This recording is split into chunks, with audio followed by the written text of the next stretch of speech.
Bonjour à tous, soyez les bienvenus dans le Flash. Vous le voyez tout autour de moi, une météo un petit peu plus clémente pour ce mercredi sur la plaine des sports du Haillan, avec un peu plus d'éclaircies. Les températures restent tout de même encore fraîches avec seulement 12 degrés dans l'après-midi. L'information du jour, c'est la réponse d'Alou Diarra au sujet des primes de l'équipe de France. Je vous rappelle que les joueurs de la dernière Coupe du Monde refusent de laisser leurs primes à la Fédération française de football.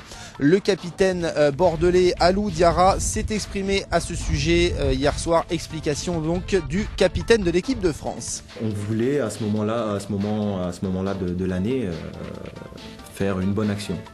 Une bonne action avec cet argent des primes qui nous est dû et qui doit nous être reversé.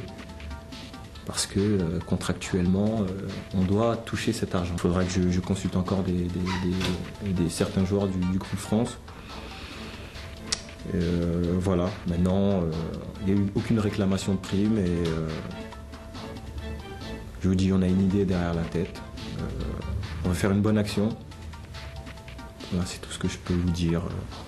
Voilà, et donc réponse du sélectionneur de l'équipe de France, Laurent Blanc, qui invite les joueurs à respecter la parole donnée. De son côté, la secrétaire d'État chargée des sports, Ramayad, a déclaré que les primes du mondial doivent être reversées au football amateur et non à une association caritative. Autre information, c'est aujourd'hui que le sélectionneur de l'équipe de France, donc Laurent Blanc, dévoilera sa liste des joueurs. Ce sera à 14 h, les joueurs qui affronteront donc l'Angleterre mercredi prochain du côté de Wembley. On imagine que le capitaine bordelais Alou Diarra, Cédric Carrasso et Benoît Tremolinas figureront normalement dans cette liste. Enfin, notez que les Bordelais s'entraîneront à huis clos ce mercredi après-midi. Une autre séance à huis clos est prévue ce vendredi pour préparer la venue de Nancy ce week-end au stade Jacques Chaban-Delmas.